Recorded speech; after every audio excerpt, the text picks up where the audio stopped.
Years ago, Clint Eastwood and Frank Dawson were two aspiring actors chasing their Hollywood dreams.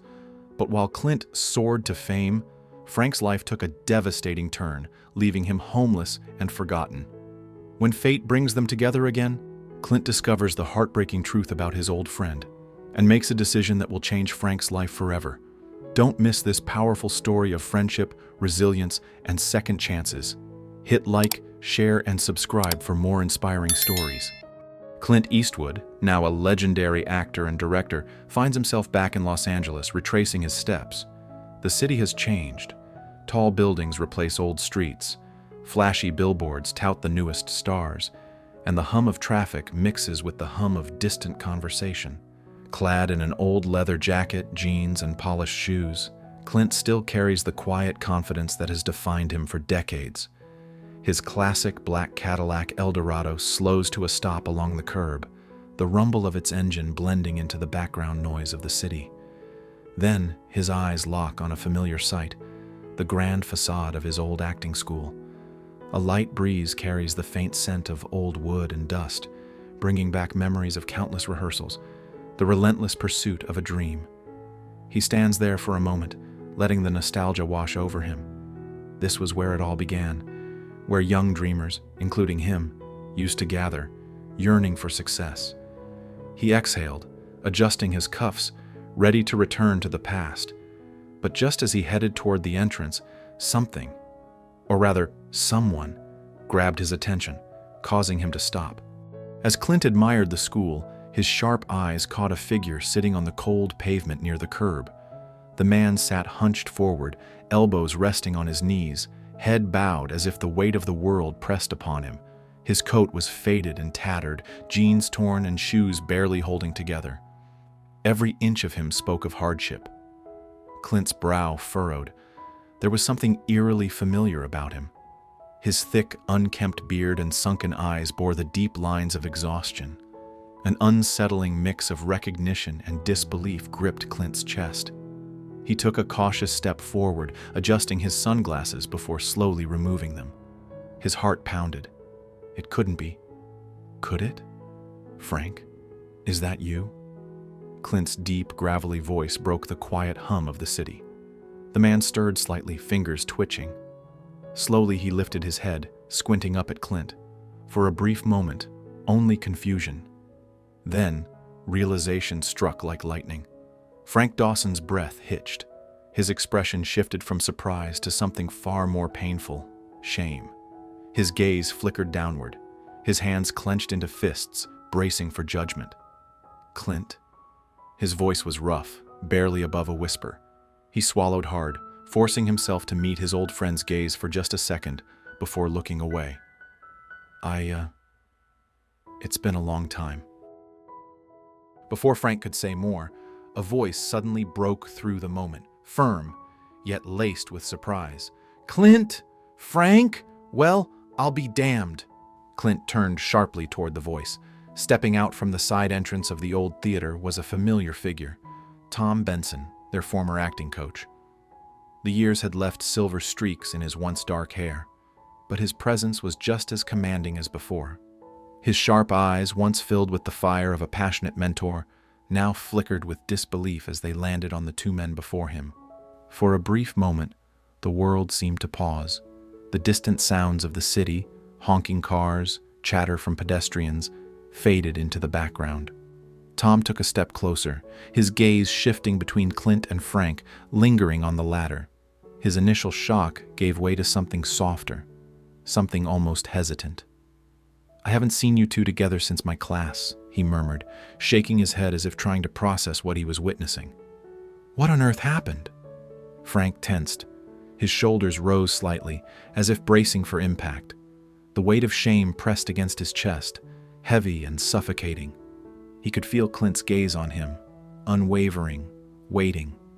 For a long moment he said nothing. Then, with a weary sigh, his fingers curled into fists on his lap. His voice, when he finally spoke, was low and strained. I had my shot, Clint, he admitted. Got a big role early on. It was my chance to make it. He hesitated, inhaling sharply, as if the next words were too painful to speak. But then, the accident happened. His voice barely rose above a whisper, yet the impact of his words was like a thunderclap. Clint's jaw tightened, and Tom's brows furrowed in concern. The past, once buried, had forced its way to the surface once more. Frank's rough hands trembled as he rubbed his forehead, tracing the deep lines of exhaustion etched by time and hardship. "I was on set for what should have been my breakthrough role," he began, voice heavy with regret. "A big-budget action film, the kind that could put me on the map. I trained for months, gave it everything I had. Then, one stunt went wrong." He exhaled sharply. "I fell, hard, broke my leg in 2 places. The pain was unbearable. But the real agony came later." His voice dropped lower, as if speaking made it more real. "I was out of work for months. By the time I recovered, the industry had moved on. They recast my role without a second thought." Frank let out a bitter chuckle, empty, hollow. "After that, everything crumbled. The calls stopped coming. The people who once told me I had a bright future vanished." His voice cracked, but he pressed on. "Lost my momentum. Lost my home." He looked away, blinking hard. "My wife. She held on for a while, but in the end she left too. I couldn't blame her. I had nothing left to give." His Adam's apple bobbed as he swallowed hard, fighting the lump in his throat. "My savings dried up. One day I woke up and had nothing, nowhere to go. Before I knew it, I was just another guy on the streets." Clint clenched his jaw, hands pressing into his knees. His chest tightened, not from pity, but from the sheer injustice of it all. His blood simmered, but he kept his emotions in check. This wasn't about his frustration. This was about Frank. His footsteps dragged against the worn pavement. The cold bit at his skin, seeping through the thin layers of his tattered coat. Up ahead, the dim glow of a gas station flickered in the darkness. With a weary sigh, he pushed open the rusty door of the public restroom. Frank turned on the faucet, cupping icy water in his hands before splashing it over his face. The shock sent a shiver through him. He gripped the edges of the rusted sink and leaned forward, staring into the cracked mirror. The reflection staring back was barely recognizable. A gaunt face, hollow eyes, a wild beard, tangled hair. For a fleeting moment, he imagined his younger self standing there instead.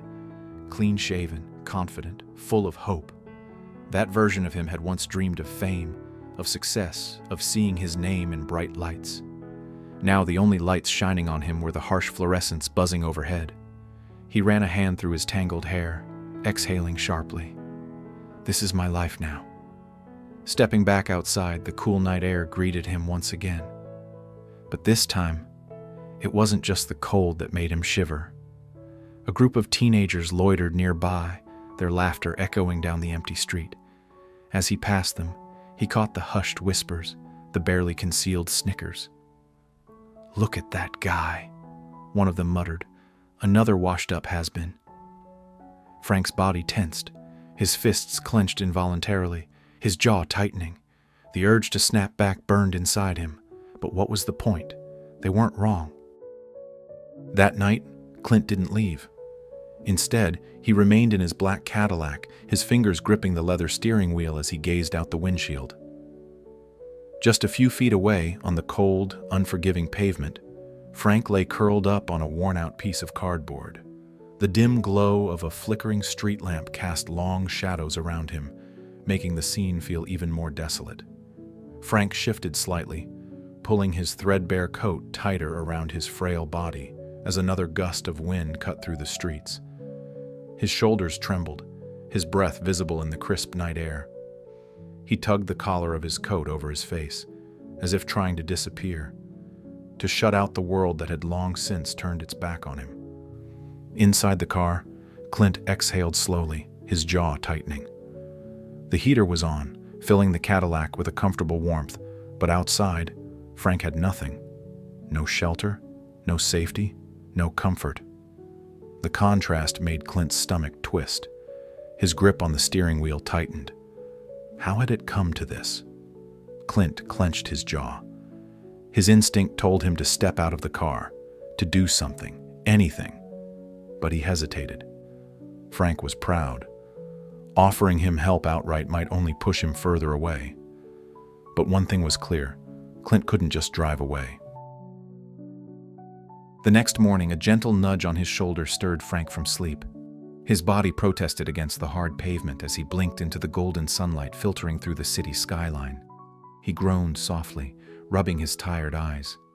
Standing above him was Martha. Her expression was softer than usual. "Come with me," she said, her voice unusually warm. Frank hesitated. Kindness was rare. People didn't just offer it without reason. But Martha's gaze was steady, reassuring in a way he hadn't felt in years. Still half asleep, he pushed himself up and followed her to a waiting car. The drive was silent, save for the hum of traffic. Frank shifted uncomfortably before finally speaking. "Where are we going?" His voice was rough from the cold night. Martha simply smiled. "You'll see." Minutes later, the car slowed, turning onto a quiet street lined with well-kept homes. When they pulled up to a modest but beautiful two-bedroom apartment, Frank's breath caught in his throat. The freshly painted walls, the inviting front porch, everything looked too good to be true. He hesitated at the doorstep, his fingers twitching. This can't be for me." Martha reached into her coat pocket and handed him an envelope. His hands trembled as he took it. Slowly, he tore it open. "From your old friend, Clint Eastwood." Frank's breath hitched. Inside was not only the deed to the apartment, but a check for $5 million. His knees buckled, and he sank onto the couch. His fingers ran over the textured fabric, his gaze darting around the warm wooden floors, the stocked kitchen. It was too much. It was everything he had lost, given back in an instant. Tears spilled down his cheeks. A sob broke free, raw, unrestrained. For so long he had been drifting, surviving, never daring to hope. And now, everything had changed. His fingers fumbled as he pulled out his phone, his breath coming in short gasps as he dialed a number he hadn't called in years. The line barely rang before a familiar deep voice answered. "Clint." "I don't know what to say," Frank choked out. "Thank you. Thank you."